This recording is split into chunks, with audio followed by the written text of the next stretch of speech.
Halo anak-anak, bagaimana kabar kalian hari ini? Semoga tetap sehat selalu ya nak, dan tetap semangat selalu belajarnya ya. Nah, hari ini kita belajar bahasa Indonesia.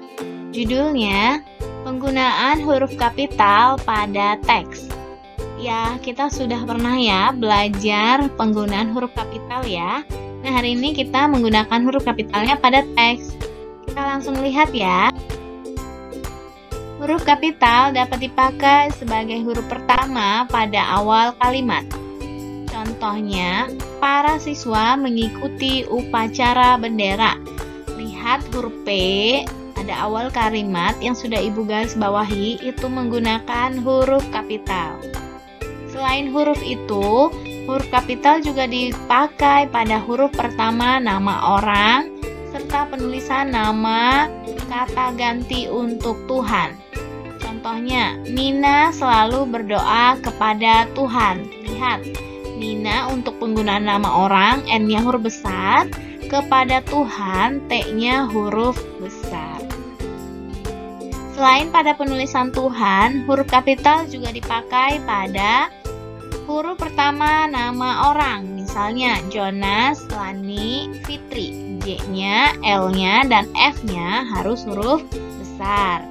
Yang kedua, awal kalimat dalam petikan langsung. Misalnya, Bu Guru berkata, rajin pangkal pandai. Nah, kalau ada petikan seperti ini, itu harus diawali dengan huruf kapital pada awal setelah petikannya ya, ada tanda petik di situ. Nah, selanjutnya yang ketiga, huruf pertama nama negara, suku, tarian, dan bahasa. Misalnya, Indonesia, I-nya huruf besar. Singapura, S-nya huruf besar. Suku Dani, suku S-nya huruf kecil ya, tetapi Dani, D-nya harus huruf kapital. Suku Asmat, suku untuk S-nya huruf kecil, Asmat A-nya yang huruf besar.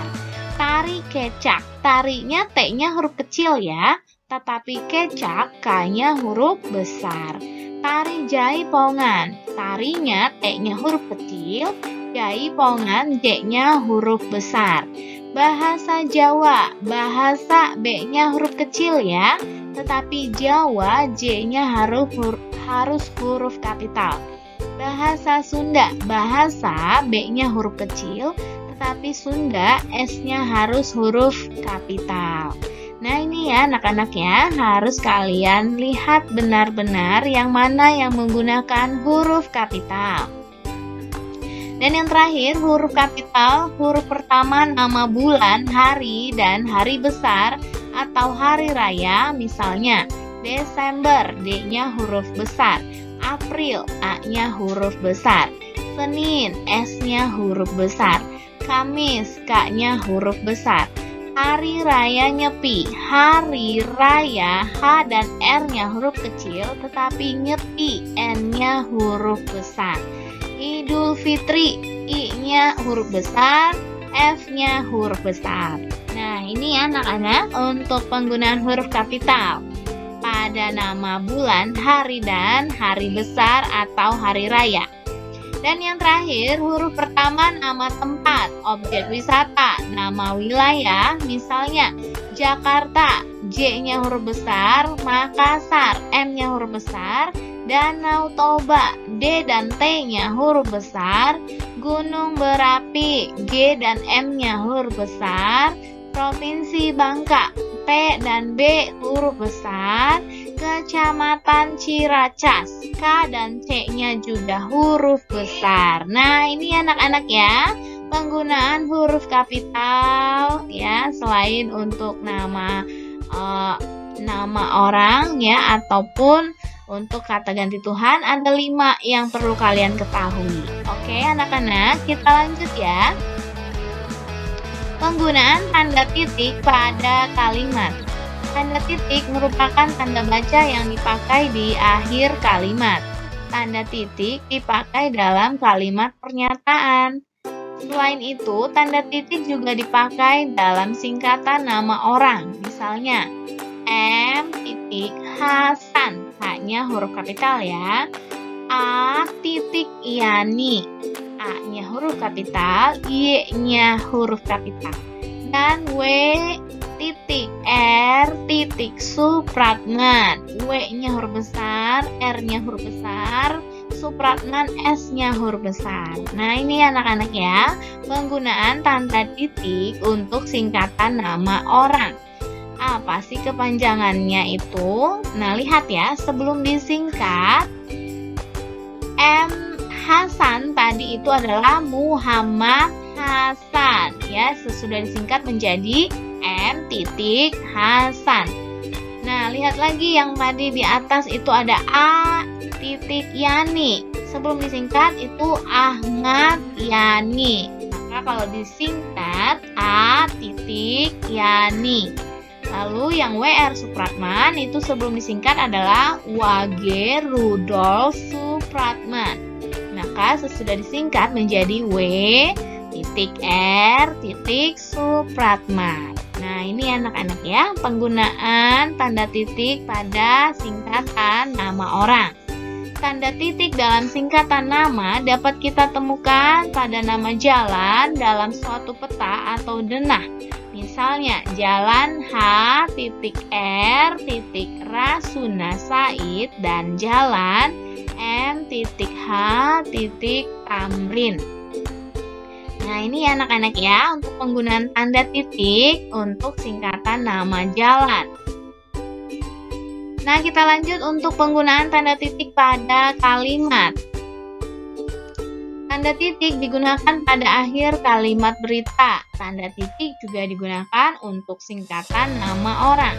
Selain pada akhir kalimat dan singkatan nama orang, tanda titik juga dipakai pada akhir singkatan gelar, pangkat, jabatan, dan sapaan. Misalnya, Dokter titik Prambudi. Nah, DR titik Prambudi. DR itu adalah Dokter titik Prambudi. Lalu bisa juga IR atau Insinyur titik Soekarno. Nah, ini penggunaan tanda titik pada singkatan nama orang ya. Lalu yang kedua, sebagai pemisah bilangan ribuan dan kelipatannya. Misalkan totalnya ada 2.500. Nah, penulisannya 2.500 karung beras yang dikirim untuk korban bencana alam. Jadi tanda titik ini juga digunakan untuk pemisah bilangan ribuan ya. 2.500. Penggunaan tanda titiknya yaitu 2.500 ya. Lalu yang ketiga, penulisan langkah-langkah kegiatan atau daftar. Misalnya yang pertama, siapkan gambar dan pensil warna, titik. Letakkan gambar di atas meja, titik. Warnai gambar dengan pensil warna, titik. Nah, ini ya anak-anak, penggunaan langkah-langkah kegiatan dengan menggunakan tanda titik di akhir kalimatnya. Selanjutnya kita belajar penggunaan tanda tanya dalam kalimat. Tanda tanya merupakan tanda baca yang digunakan untuk menandai akhir kalimat tanya. Selain itu, tanda tanya juga digunakan untuk menandai kalimat yang diragukan. Kalimat tanya biasanya diawali dengan kata-kata apa, siapa, mengapa, kapan, di mana, dan bagaimana. Masih ingat ya, 4W dan 1H ya. What, why, where, when, dan how ya. Oke, diingat ya, untuk bahasa Indonesianya itu adalah apa, siapa, mengapa, kapan, di mana, dan bagaimana. Lalu lihat, kita bisa mencermati aturan penggunaan tanda tanya dalam kalimat. Tanda tanya digunakan pada akhir kalimat tanya. Kata-kata tersebut dapat juga diawali dengan partikel kah. Misalnya, di manakah, benarkah, sudahkah, dan lainnya. Ya, Demikian ya anak-anak penjelasan Ibu Rini untuk materi kita hari ini. Semoga kalian semua bisa mengerti ya. Terima kasih anak-anak. Tuhan Yesus memberkati.